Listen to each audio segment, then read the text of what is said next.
देखो शिखरे आपणଙ୍କୁ स्वागत। आज 23 जनवरी गुरुवार।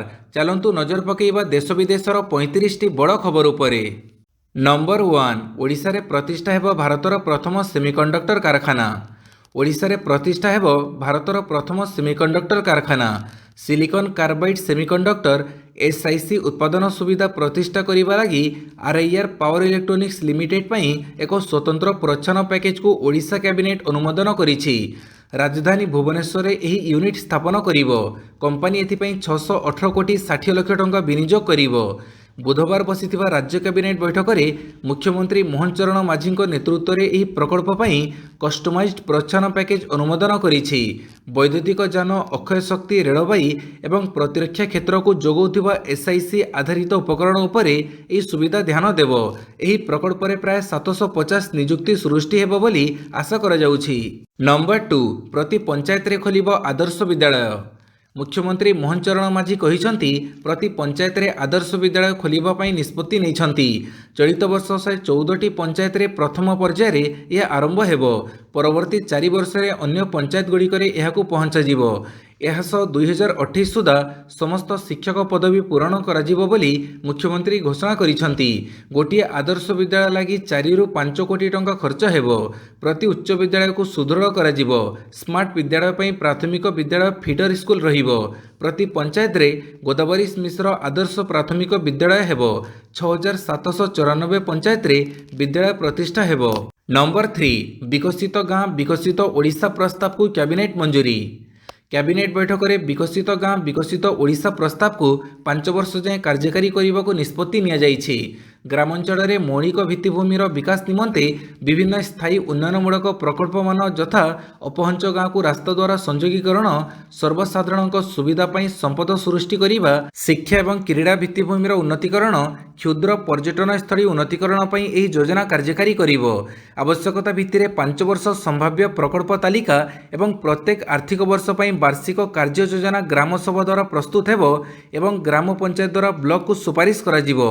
एही योजना रे आवश्यकता अनुसार विभिन्न उन्नयनमूलक गोष्ठीभित्तिक संपद सृष्टि पाई प्रकल्प मान निर्माण करा जिवो बोली मुख्यमंत्री कहिसंती।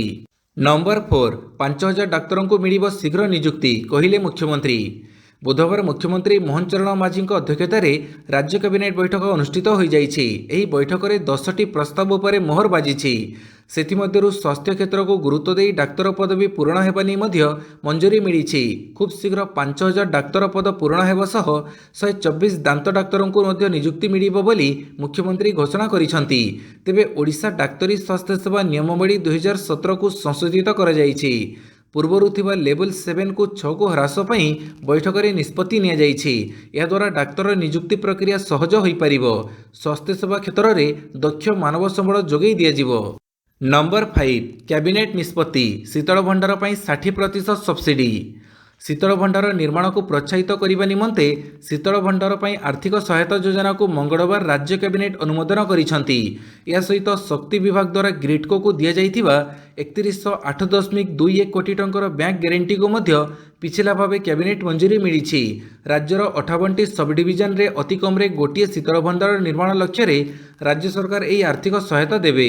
1600 अर्थ कमिशन आसंता फेब्रुआरी 5 रु 7 तारिख रे ओडिशा आसिबे। राज्यर 5 वर्षर योजना नहीं तांको पाखरे दाबी उपस्थापन करा जिवो। 12,56,148 कोटी टंकर दाबी 1600 अर्थ कमिशन निकट में रखिबा पई प्रस्तुत विभिन्न प्रस्ताव सम्मिलित मेमोरांडम को आज कैबिनेट अनुमोदन करिसंती। पाणीपाग सूचना ठंडारू मिलिबो आश्वस्ति। आजिठारू तापमात्रा बढ़िबो। आजिठारू तापमात्रा बढ़िबो। पारद प्राय 2 रु 4 डिग्री बढ़िजिवो। फଳରେ ठंडा कमिबो। पाणीपाग विभाग एभली पूर्वानुमान देइछि। सेहिपरि ठंडा कमिबो सह घन कुहुड़ी रहिबो। 2 दिन राज्य में घन कुहुड़ी देखाजिबो बोली आकलन रहिछि। बुधवार जगतसिंहपुर, कटक, केन्द्रापड़ा, खोर्धारे घनरू अति घन कुहुड़ी दृश्यमान होइपारे। गुरुवार भी कटक, केन्द्रापड़ा और जगतसिंहपुर रे घनरू अति घन कुहुड़ी देखाजिबो बोली पाणीपाग विभाग पूर्वानुमान करिछि। गुरुवार उपकूल ओडिशार विभिन्न स्थान समेत कंधमाल, कलाहांडी और सुंदरगढ़ रे स्वल्परू मध्यम धरणर कुहुड़ी देखाजिबो बोली पाणीपाग विभाग आकलन करिछि। नंबर 6 आईन आयोगर नियुक्ति पई बयस सीमा हटेइबा प्रस्ताव को मंजूरी।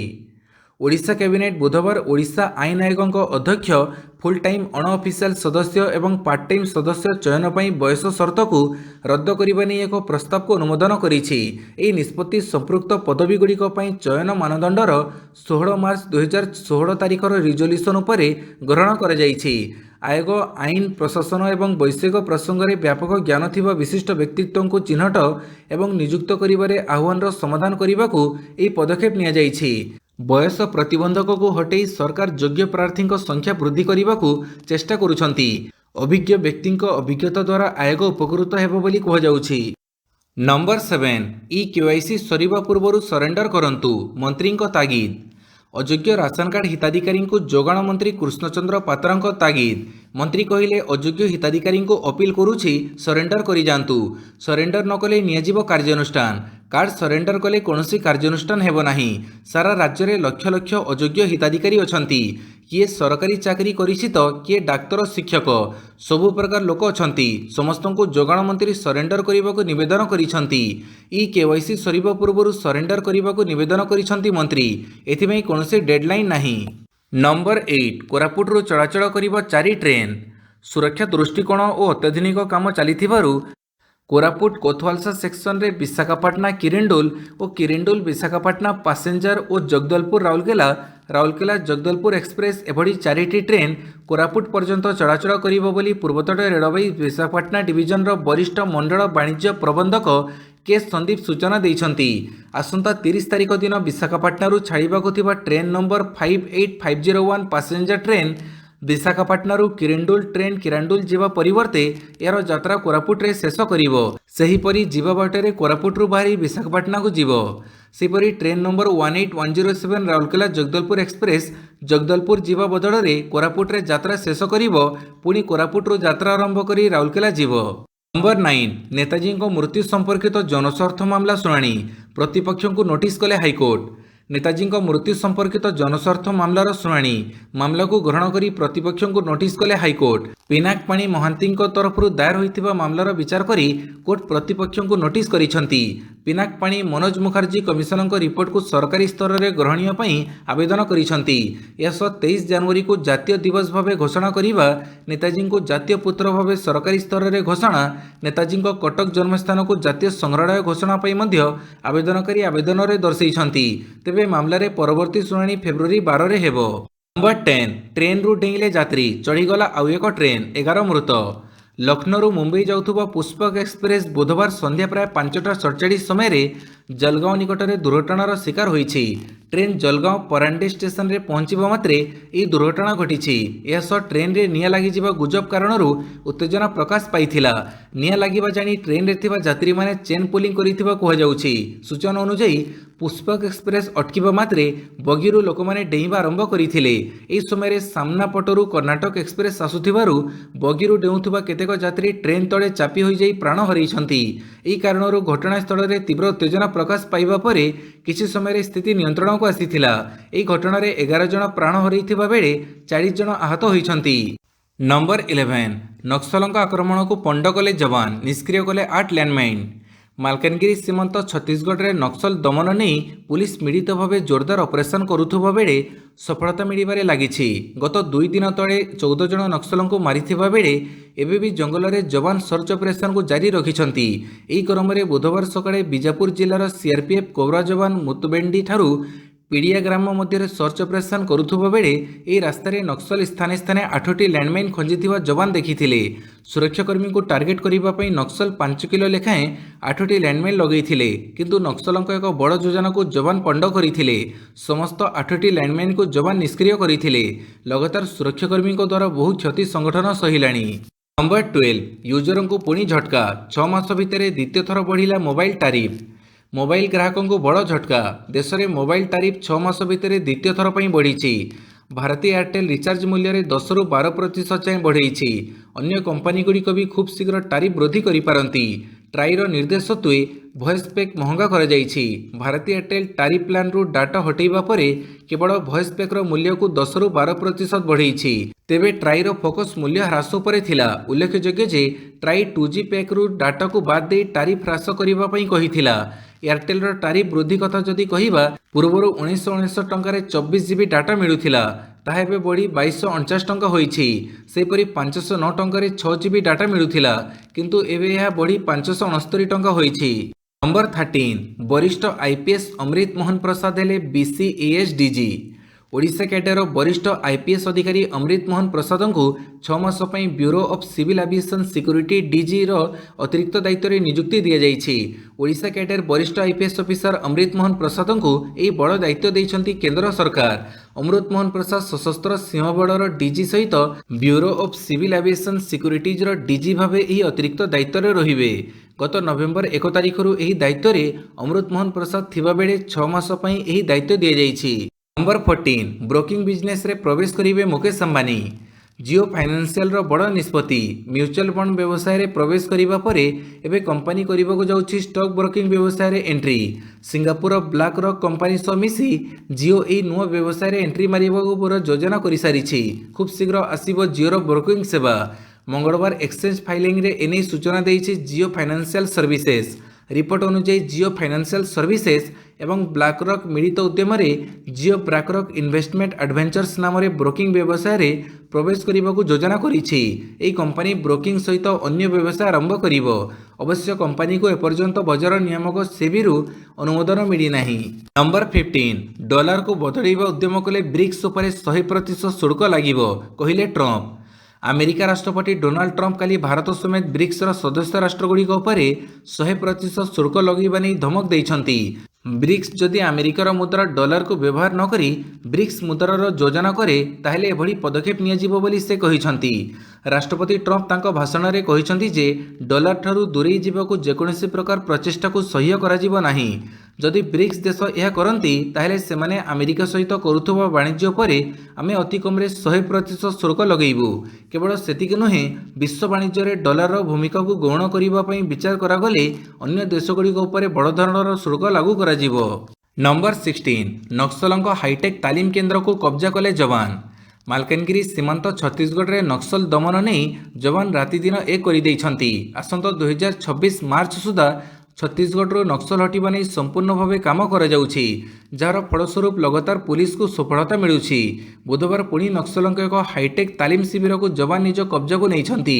ତେଲେଙ୍ଗାନା ଏବଂ ବିଜାପୁର ସୀମାନ୍ତ ଭଟ୍ଟିଗୁଡ଼ା ଜଙ୍ଗଲରେ ନକ୍ସଲ ଏକ ବିରାଟ ହାଇଟେକ୍ ତାଲିମ ଶିବିର, ଏକ 50 ଫୁଟ ଉଚ୍ଚର ଶହୀଦ ସ୍ମାରକୀ ମଧ୍ୟ ନିର୍ମାଣ କରିଥିଲେ। ଏଠାରେ ନକ୍ସଲର ସମସ୍ତ ବଡ଼ ବଡ଼ କ୍ୟାଡର ନକ୍ସଲ ଅନ୍ୟ ନକ୍ସଲମାନଙ୍କୁ ତାଲିମ ପ୍ରଦାନ କରୁଥିଲେ। ଏଥିସହ ସମସ୍ତ ବୈଠକ ଏବଂ ପ୍ରୋଜେକ୍ଟ ମଧ୍ୟ ଅନୁଷ୍ଠିତ ହେଉଥିଲା। ଯବାନ ଏହି ଦୁର୍ଗମ ଅଞ୍ଚଳରେ ପହଞ୍ଚି ଏହି ତାଲିମ ଶିବିରକୁ ଧ୍ୱଂସ କରିବା ସହ ଶହୀଦ ସ୍ମାରକୀକୁ ମଧ୍ୟ ଧ୍ୱଂସ କରିଛନ୍ତି। ନମ୍ବର 17, 48 ଘଣ୍ଟା ମଧ୍ୟରେ AI ପ୍ରସ୍ତୁତ କରିପାରିବ କ୍ୟାନ୍ସର ଭ୍ୟାକ୍ସିନ୍। କ୍ୟାନ୍ସର ଭ୍ୟାକ୍ସିନ୍ ନେଇ ଏକ ବଡ଼ ଦାବି କରିଛନ୍ତି ଓରାକେଲର CEO ଲାରି ଏଲିସନ୍। କର୍କଟ ରୋଗ ଚିହ୍ନଟ ଠାରୁ ଆରମ୍ଭ କରି ଟିକାକରଣ ପର୍ଯ୍ୟନ୍ତ ସବୁକିଛି ଖୁବ୍ ଶୀଘ୍ର କରାଯାଇପାରିବ ବୋଲି ସେ ଦାବି କରିଛନ୍ତି। ଏପରିକି କୃତ୍ରିମ ବୁଦ୍ଧିମତ୍ତା ଅର୍ଥାତ୍ AI ସାହାଯ୍ୟରେ କର୍କଟ ରୋଗ ଚିହ୍ନଟ କରିବା ଠାରୁ ଆରମ୍ଭ କରି ଏକ କଷ୍ଟମ୍ ଟିକା ତିଆରି କରିବା ପର୍ଯ୍ୟନ୍ତ ସବୁକିଛି 48 ଘଣ୍ଟା ମଧ୍ୟରେ କରାଯାଇପାରିବ।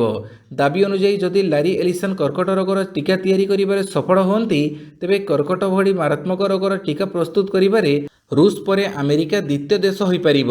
ରୁଷ ଘୋଷଣା କରିଛି ଯେ 2025ରୁ ସେମାନଙ୍କ ଦେଶରେ କର୍କଟ ଟିକା ଦିଆଯିବ, ଯାହା ଲୋକଙ୍କୁ ମାଗଣାରେ ପ୍ରଦାନ କରାଯିବ।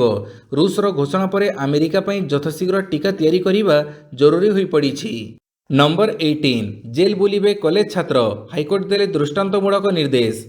5 ଜଣ କଲେଜ ଛାତ୍ର ଭବିଷ୍ୟତରେ କିପରି ପଥଭ୍ରଷ୍ଟ ନ ହେବେ, ସେଥିଲାଗି ଚେତାବନୀ ସ୍ୱରୂପ ଏକ ଦୃଷ୍ଟାନ୍ତମୂଳକ ନିର୍ଦ୍ଦେଶ ଦେଇଛନ୍ତି ହାଇକୋର୍ଟ। କଟକ ସହରର ଏକ କଲେଜରେ ପଢ଼ୁଥିବା 5 ଜଣ ଯୁକ୍ତ 3 ଶେଷ ବର୍ଷର ଛାତ୍ର ଚୌଦ୍ୱାର ଜେଲ୍ ପରିଦର୍ଶନରେ ଯିବେ। ସେଠାକାର ସ୍ୱଚ୍ଛତା ସମ୍ପର୍କରେ ଏକ ରିପୋର୍ଟ ପ୍ରସ୍ତୁତ କରିବେ। ଏହାସହ ଜେଲ୍ ଅଧୀକ୍ଷକ ଦେଇଥିବା ସାର୍ଟିଫିକେଟ୍କୁ ହାଇକୋର୍ଟଙ୍କ ନିକଟରେ ଉପସ୍ଥାପନ କରିବାକୁ ନିର୍ଦ୍ଦେଶ ହୋଇଛି। गत डिसेम्बर 28 तारिख में एक घटना घटी जड़े कॉलेज छात्र को धमक चमक देवा सह तांको युक्त 3 शेष वर्षर 5 जन छात्र माड़ मारी नहीं कटक मधुपाटना थाना रे अभियोग होता। तेबे मामलार समाधान हो सारी भी अभियुक्त छात्र माने जेपरी भविष्य में विपथगामी न हेबे सही उद्देश्य पीड़ित छात्रों पक्षर हाइकोर्ट रे एक मामला दायर होता। नंबर 19 अमेरिका रे क्वाड वैदेशिक मंत्री स्तरीय बैठक। अमेरिका रे क्वाड वैदेशिक मंत्री स्तरीय बैठक अनुष्ठित हो जाइछि। डोनाल्ड ट्रंपଙ୍କ शपथ ग्रहण पर यह क्वाड बैठक अनुष्ठित होइछि। बैठक में भारत, अमेरिका, जापान, ऑस्ट्रेलिया वैदेशिक मंत्री सामिल अछंती। सामुद्रिक क्षेत्र को सुदृढ़ करने पर गुरुत्व दि जाइछि। सेहिपरि भारत प्रशांत महासागर क्षेत्र में शांति और स्थिरता बजाय पर गुरुत्व दि जाइछि। अन्यपटे ना नहीं बैठक में चीन को चेतावनी दि जाइछि। बड़पूर्वक यथास्थिति परिवर्तन उद्यम को विरोध करने को नियाଯାଇଛି निष्पत्ति। तेबे यही बैठक को अमेरिकार नूतन वैदेशिक सचिव मार्को रूबियो परिचालना करथिले। नंबर 20 अरुण पंडा राज्य षष्ठ अर्थ आयोगर अध्यक्ष 6 मास सुधा देवे रिपोर्ट। राज्य सरकार मंगलवार षष्ठ अर्थ आयोगर गठन करिसंती। एही 5 जन सदस्य विशिष्ट षष्ठ अर्थ आयोगर अध्यक्ष भावे अवसरप्राप्त आईएएस अरुण कुमार पंडा को नियुक्ति मिली। आयोगों कार्यकाल विज्ञप्ति प्रकाश पाइबा दिनठू अर्थात आज 6 मास वैध रहिबो। श्री पंडा अध्यक्षत गठित आयोग 2026 एप्रिल 1 परवर्ती 5 वर्ष राज्यर आर्थिक रिपोर्ट प्रस्तुत करी सरकार को सुपारिश करेंगे। आउ राज्य पंचम अर्थ आयोगों सुपारिश को किभली कार्यकारी करा जाइछि तार मध्य समीक्षा करेंगे। नंबर 21 पुणी फेरिला कंटेनमेंट जोन। रहस्यमय रोग गलानी 17 जनक जीवन। जम्मू कश्मीर में दिनक दिन व्यापी चली रहस्यमय रोग। यह रोग में एपर्यंत गलानी 17 जनकर जीवन। जम्मू कश्मीर राजौरी बधाल गाँव में स्वास्थ्य समस्या को दृष्टि रखी जिला मजिस्ट्रेट से अंचल को कंटेनमेंट जोन भाव में घोषणा करिसेंती। जेकोसी संभाव्य विपद को रोकने बीएनएसएस आईन धारा 163 अनुसार अंचल में दृढ़ व्यवस्था लागू कर प्रभावित परिवार गुड़िक घर को सील कर एवं उत्तम परिचालना समग्र अंचल को 3टी जोन रे विभक्त कर यह सहित समस्त प्रकार सार्वजनिक एवं बेसरकारी कार्य उपर संपूर्ण निषेध कर। नंबर 22 आरजीकर मेडिकल मामला। पश्चिमबंग सरकार आवेदन को विरोध कला CBI. RG Kar medical college doctor दुष्कर्म हत्या मामला रे कोर्टों फैसला को नहीं पश्चिमबंग सरकार असंतोष जाहिर करथिले। दुष्कर्म एवं हत्या मामला रे दोषी साब्यस्त होइतिबा संजय राय को आजीवन कारादंड दंडादेश विरोध में पश्चिमबंग सरकार आवेदन करथिले।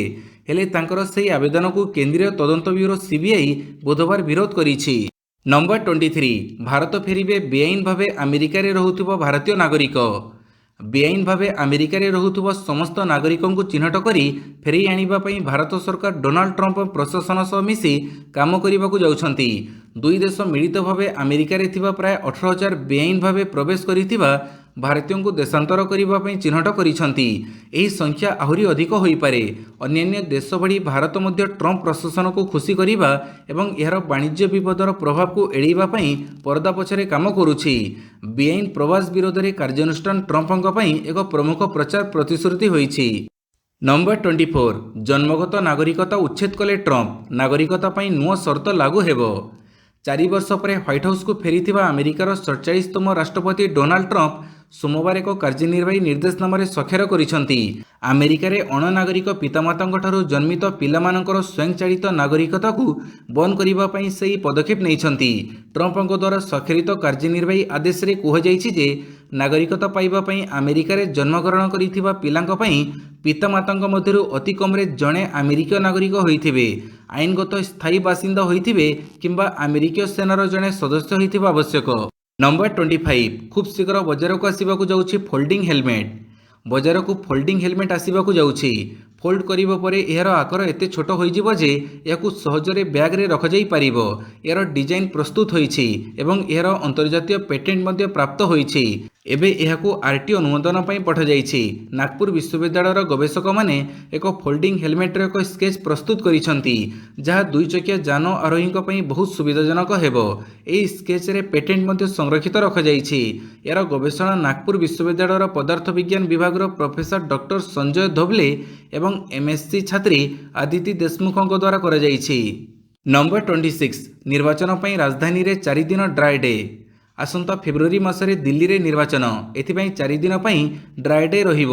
ଦିଲ୍ଲୀ ସରକାର ବିଧାନସଭା ନିର୍ବାଚନର ଫଳାଫଳ ଘୋଷଣା ହେବା ପର୍ଯ୍ୟନ୍ତ ଫେବୃଆରୀ 3ରୁ 5 ଏବଂ ଫେବୃଆରୀ 8 ପର୍ଯ୍ୟନ୍ତ ସହରର ମଦ ଦୋକାନଗୁଡ଼ିକୁ ବନ୍ଦ ରଖିବାକୁ ନିର୍ଦ୍ଦେଶ ଦେଇଛନ୍ତି। ଏହି ସମୟ ମଧ୍ୟରେ ଜାତୀୟ ରାଜଧାନୀରେ ମଦ ପରିବେଷଣ କରୁଥିବା ଅନ୍ୟ ପ୍ରତିଷ୍ଠାନଗୁଡ଼ିକ ମଧ୍ୟ ବନ୍ଦ ରହିବ। ନମ୍ବର 27, ଟେନସନରେ ବନ ବିଭାଗ, 20 ଦିନରେ 8 ବାଘଙ୍କ ଗଲାଣି ଜୀବନ। ଚଳିତ ବର୍ଷ ଜାନୁଆରୀ ମାସର ପ୍ରଥମ 20 ଦିନରେ ଭାରତରେ 14ଟି ବାଘର ମୃତ୍ୟୁ ଘଟିଛି।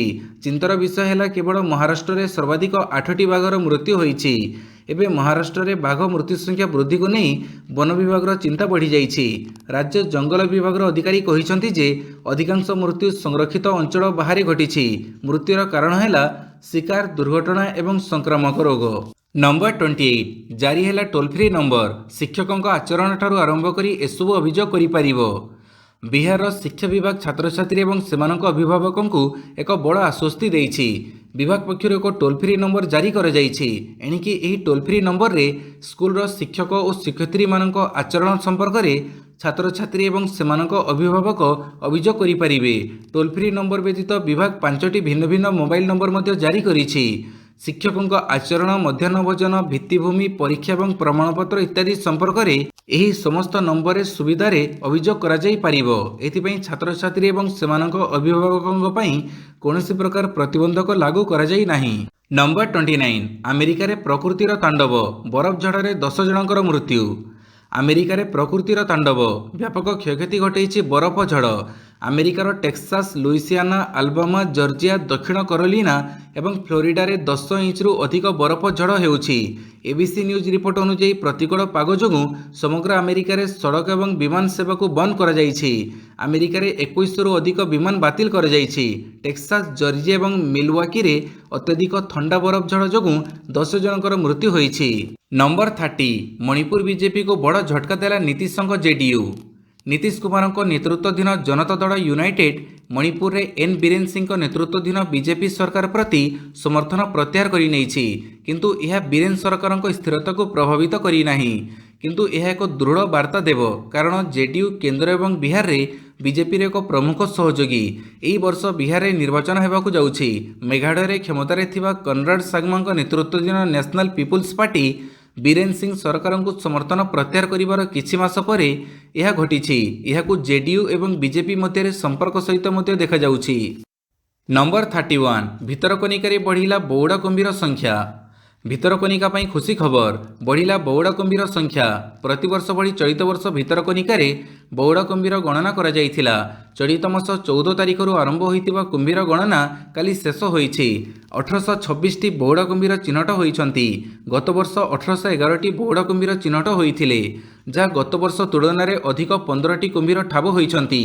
ନମ୍ବର 32, ଧାନ ସଂଗ୍ରହ ବେଳେ ମିଲର୍ସଙ୍କ ମନମାନି ପାଇଁ ଜିଲ୍ଲାପାଳଙ୍କ କାର୍ଯ୍ୟାନୁଷ୍ଠାନ। ଧାନ ସଂଗ୍ରହ ବେଳେ ମିଲର୍ସଙ୍କ ମନମାନି ପାଇଁ କାର୍ଯ୍ୟାନୁଷ୍ଠାନ। ସମବାୟ ସମିତି ବୁଲିବା ବେଳେ ଜିଲ୍ଲାପାଳ ଅଭିଯୋଗର ତଦନ୍ତ କରିଛନ୍ତି। ଅଭିଯୋଗର ସତ୍ୟାସତ୍ୟ ଜାଣିବା ପରେ କାର୍ଯ୍ୟାନୁଷ୍ଠାନ ହୋଇଛି। 3 ମିଲରଙ୍କୁ କାରଣ ଦର୍ଶାଅ ନୋଟିସ୍ ଜାରି ହୋଇଛି। ଉତ୍ତର ନ ରଖିଲେ କାର୍ଯ୍ୟାନୁଷ୍ଠାନ ହେବ ବୋଲି ଜିଲ୍ଲାପାଳ କହିଛନ୍ତି। ଭଦ୍ରକ ଜିଲ୍ଲାରେ ଧାନ ସଂଗ୍ରହ ବେଳେ ମଣ୍ଡି ଓ ମିଲରଙ୍କ ବିରୋଧରେ ଅଭିଯୋଗ ଆସୁଥିଲା। ଏହି ଆଧାରରେ ଭଦ୍ରକ ଜିଲ୍ଲାପାଳ ଦିଲ୍ଲୀପ ରାଉତରାୟ ଗେଲଟୁଆ ଓ ଆମ୍ବରଳି ସ୍ଥିତ 2ଟି ମଣ୍ଡି ବୁଲୁଥିଲେ। ଚାଷୀଙ୍କ ସହ ଆଲୋଚନା ପରେ ଅଭିଯୋଗ ଶୁଣିଥିଲେ। ପରେ 3ଟି ମିଲ୍ ଯଥା ଜେଏମ୍ଡି, ୱାଇଜିପି ଆଦିକୁ କାରଣ ଦର୍ଶାଅ ନୋଟିସ୍ ଜାରି ହୋଇଛି। ଉତ୍ତର ନ ରଖିଲେ କାର୍ଯ୍ୟାନୁଷ୍ଠାନ ନିଆଯିବ ବୋଲି ଜିଲ୍ଲାପାଳ କହିଛନ୍ତି। Number 33, Bharat England cricket match, ପ୍ରଥମ ଟିକେଟ୍ କିଣିଲେ ମୁଖ୍ୟମନ୍ତ୍ରୀ। କଟକ ବାରବାଟୀ ଷ୍ଟାଡିୟମରେ ଆସନ୍ତା ଫେବୃଆରୀ 9 ତାରିଖରେ ଭାରତ ଇଂଲଣ୍ଡ ମଧ୍ୟରେ ଏକ ଦିବସୀୟ କ୍ରିକେଟ ମ୍ୟାଚ୍ ଅନୁଷ୍ଠିତ ହେବ। ମୁଖ୍ୟମନ୍ତ୍ରୀ ମୋହନ ମାଝୀ ଏହି ମ୍ୟାଚ୍ର ପ୍ରଥମ ଟିକେଟ୍ କିଣିଛନ୍ତି। କଟକ ବାରବାଟୀ ଷ୍ଟାଡିୟମରେ ଆସନ୍ତା ଫେବୃଆରୀ 9 ତାରିଖରେ ଭାରତ ଇଂଲଣ୍ଡ ମଧ୍ୟରେ ଏକ ଦିବସୀୟ କ୍ରିକେଟ ମ୍ୟାଚ୍ ଅନୁଷ୍ଠିତ ହେବ। ନମ୍ବର 34, ବିଜୟରୁ ଅଭିଯାନ ଆରମ୍ଭ କଲା ଇଣ୍ଡିଆ। କୋଲକାତାର ଇଡେନ୍ ଗାର୍ଡେନରେ ଭାରତ ଇଂଲଣ୍ଡ ମଧ୍ୟରେ ଖେଳାଯାଉଥିବା 5 ମ୍ୟାଚ୍ ବିଶିଷ୍ଟ ଟି20 ସିରିଜର ପ୍ରଥମ ମ୍ୟାଚ୍ ଭାରତ ଜିତି ନେଇଛି। ଭାରତର ନିମନ୍ତ୍ରଣ କ୍ରମେ ଇଂଲଣ୍ଡ ପ୍ରଥମେ ବ୍ୟାଟିଂ କରି 132 ରନ୍ କରିଥିଲା। ଜବାବରେ ଟିମ୍ ଇଣ୍ଡିଆ 3 ୱିକେଟ୍ ହରାଇ 12.5 ଓଭର 133 ରନ୍ କରି ମ୍ୟାଚ୍ ଜିତି ନେଇଛି। ଭାରତ ପକ୍ଷରୁ ଅଭିଷେକ ଶର୍ମା ସର୍ବାଧିକ 79 ରନ୍ କରିଥିବା ବେଳେ ତାଙ୍କ ପଛକୁ ସଞ୍ଜୁ ସାମସନ୍ 26 ରନ୍ କରିଥିଲେ। ହେଲେ କ୍ୟାପ୍ଟେନ୍ ସୂର୍ଯ୍ୟକୁମାର ଯାଦବ କିନ୍ତୁ ଖାତା ଖୋଲି ପାରିନଥିଲେ। ସେପଟେ ଇଂଲଣ୍ଡ ପକ୍ଷରୁ ଜୋଫ୍ରା ଆର୍ଚର ସର୍ବାଧିକ 2ଟି ୱିକେଟ୍ ନେଇଥିବା ବେଳେ ଆଦିଲ ରସିଦ୍ ଗୋଟିଏ ୱିକେଟ୍ ନେଇଥିଲେ। नंबर 35 टीम इंडिया जर्सी रे रहिबो आयोजक पाकिस्तान ना। आईसीसी चैंपियन ट्रॉफी खूब शीघ्र आरंभ होगाकू जाउछि।